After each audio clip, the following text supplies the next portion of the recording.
Chapitre 17.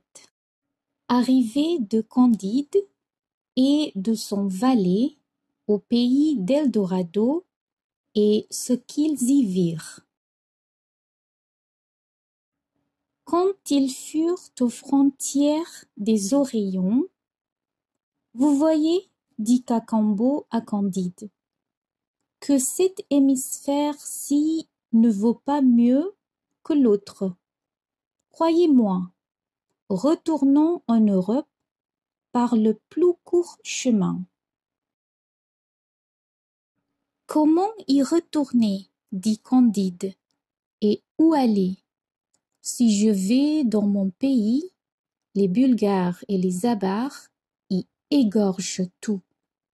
Si je retourne en Portugal, j'y suis brûlé.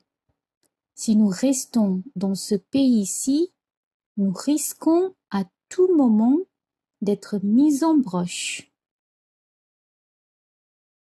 Mais comment se résoudre à quitter la partie du monde que mademoiselle Cunégonde habite? Tournons vers la Cayenne, dit Cacambo. Nous y trouverons des Français qui vont par tout le monde. Ils pourront nous aider. Dieu aura peut-être pitié de nous. Il n'était pas facile d'aller à Cayenne. Il savait bien à peu près de quel côté il fallait marcher. Mais des montagnes, des fleuves, des précipices, des brigands, des sauvages étaient partout de terribles obstacles. Leurs chevaux moururent de fatigue, leurs provisions furent consumées. Ils se nourrirent un mois entier de fruits sauvages et se trouvèrent enfin auprès d'une petite rivière bordée de cocotiers qui soutinrent leur vie et leurs espérances. Cacambo, qui donnait toujours d'aussi bons conseils que la vieille, dit à Candide: « Nous n'en pouvons plus, nous avons assez marché. J'aperçois un canot vide sur le rivage. Emplissons-le de coco. Jetons-nous dans cette petite barque. Laissons-nous aller au courant. Une rivière mène toujours à quelque endroit habité. Si nous ne trouvons pas des choses agréables, nous trouverons du moins des choses nouvelles.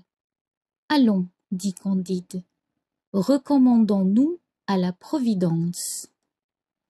Ils voguèrent quelques lieues entre des bords, tantôt fleuris, tantôt arides, tantôt unis, tantôt escarpés. La rivière s'élargissait toujours. Enfin, elle se perdait sous une voûte de rochers épouvantables qui s'élevaient jusqu'au ciel. Les deux voyageurs eurent la hardiesse de s'abandonner au flot sous cette voûte. Le fleuve resserré en cet endroit les porta avec une rapidité et un bruit horrible. Au bout de 24 heures, ils revirent le jour, mais leur canot se fracassa contre les écueils.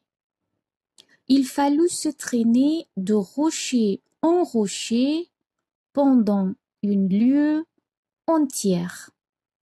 Enfin, ils découvrirent un horizon immense, bordé de montagnes inaccessibles. Le pays était cultivé pour le plaisir comme pour le besoin.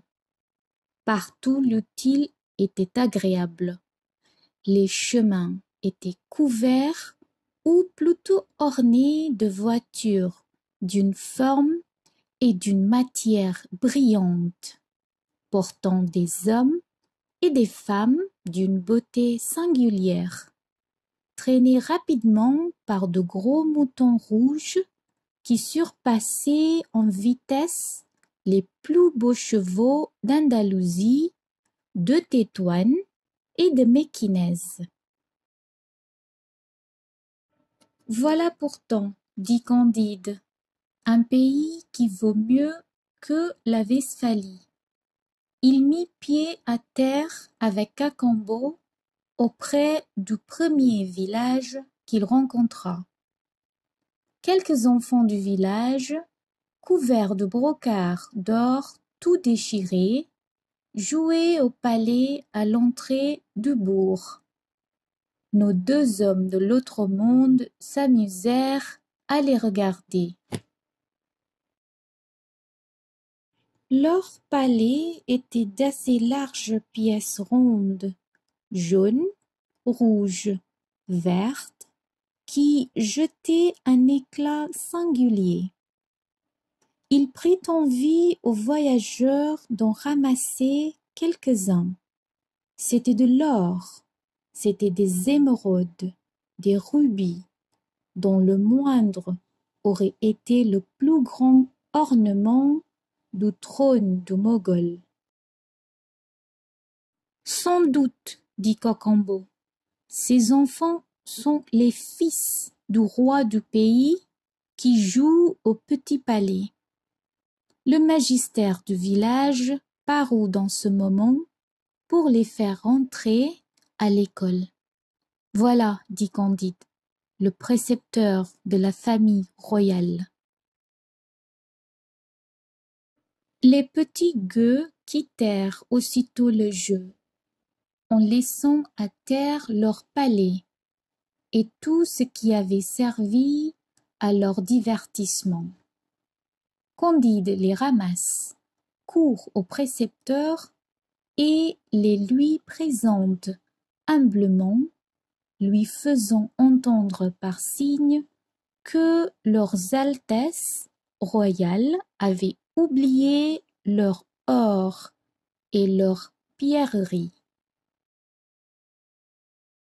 Les magistères du village, en souriant, les jeta par terre, regarda un moment la figure de Candide avec beaucoup de surprise et continua son chemin.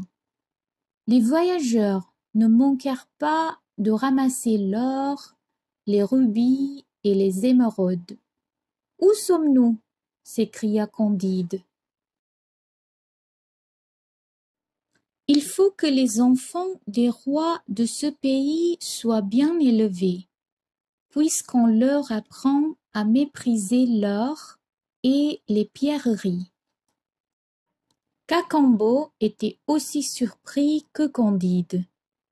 Ils approchèrent enfin de la première maison du village.